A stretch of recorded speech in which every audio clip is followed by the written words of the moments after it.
আজকের আমি মটরের ঘুগনি করবো, তাই এখানে আমি 250 মটর ভিজিয়ে রেখেছি। সকালবেলায় ভিজিয়েছিলাম, এটা 2-3 বার ধুয়ে নিয়েছি, নিয়ে এটাকে কুকারে দিচ্ছি, আমি সেদ্ধ করবো। মটরের ঘুগনি তো খুব ভালো হয়, বিকেলে খেতেও ভালো লাগে, বাচ্চাদের দিতেও টিফিন দাও ভালো লাগে বেশ। রুটি পরোটার সাথেও খেতে ইচ্ছা করে। এটা একটু নুন দিয়ে দিলাম আর অল্প একটু হলুদ দিলাম, দিয়ে আমি সেদ্ধ বসিয়ে দিচ্ছি।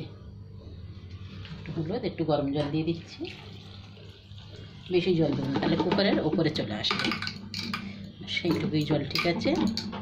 এবার 2-3টে সিটি দেবো, দিলেই হয়ে যাবে। এবার আমি কুকারের ঢাকাটা বন্ধ করছি। 3টে সিটি দিলে তারপর আমি বন্ধ করবো কুকারটা। ওইদিকে আমার মটর সেদ্ধ হচ্ছে, এর মধ্যে কড়ার মধ্যে শুকনো একটা মশলা করে নিচ্ছি আমি। এক টুকটা তেজপাতা দিয়ে দিলাম, 2টো শুকনো লঙ্কা দিয়ে দিচ্ছি। এটা শুকনো খোলায় ভেজে নেব। এখানে একটু গোটা ধনে দিয়ে দিলাম।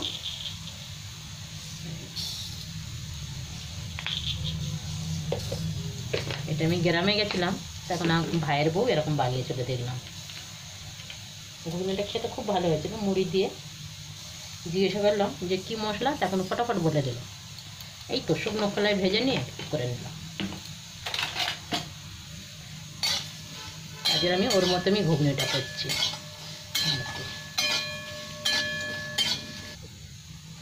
এখানে আমার মশলাটা ভাজা হয়ে গেছে, 2-3 মিনিট নাড়তে নাড়তে সুন্দর কালার এসেছে।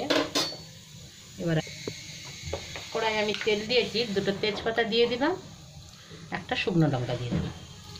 এবার আমি গোটা জিরে একটু দিচ্ছি ফোড়ন, একটু গোটা জিরে দিয়ে দিলাম, অল্প একটু হিং দিয়ে দিচ্ছি, 1-2 চুটকি হিং।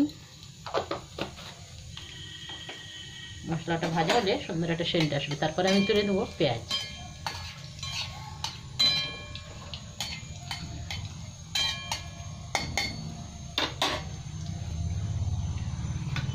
এখানে পেঁয়াজ খুব অল্প দেবো।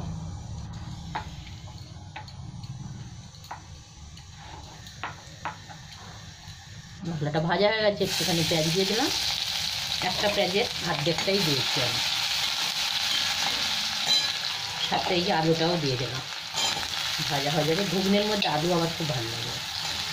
ছোটো ছোটো করে কেটে দিলাম, এটা একসাথে ভাজা হবে। একটু নুন আর হলুদ দিয়ে দেবো।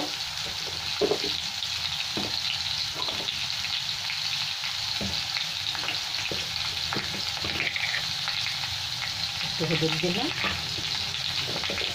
অল্প একটু নুনও দিয়ে দিলাম, তাহলে কি হবে, আলুটাও সেদ্ধ হয়ে যাবে, নুন হলুদ চলে যাবে, নুনটা তো যাবেই ভেতরে, খুব সুন্দর সেদ্ধ হয়ে যাবে।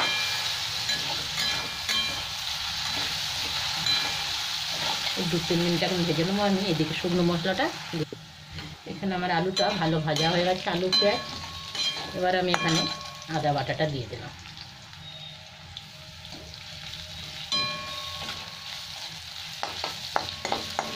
সাথে আমি এখানে টমেটো কেটে রেখেছি, একটা টমেটো দিয়ে দিলাম।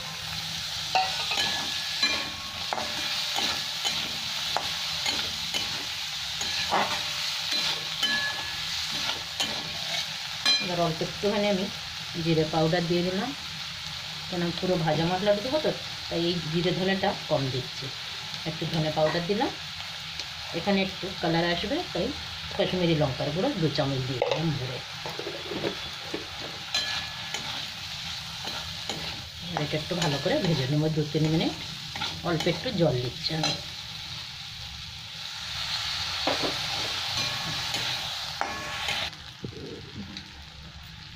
মশলাটা তো ভালো ভাজা হয়ে গেছে, এবার আমি মটরগুলো দিয়ে দিলাম। মটরটাও 3টে সিটি দিইনি আমি, 3টে দিলে তো একদম ডাল হয়ে যেত, 2টো সিটি দিয়েছি তাই কীরকম গলে গেছে। আবার একটু জল দিতে হবে, কুকারটা ধুয়েই একটু জল দেবো আমি। এবার আমি 1 চামচ ভাজা মশলা দিয়ে দিলাম।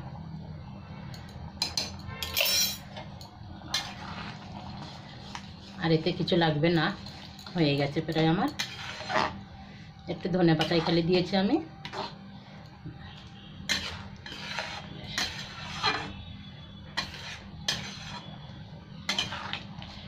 ঝোলটা এরকমই থাকবে, কেন বাটি করে নিয়ে খাওয়া তো বিকেলে, বেশি ঝোল আবার ভালো লাগবে না।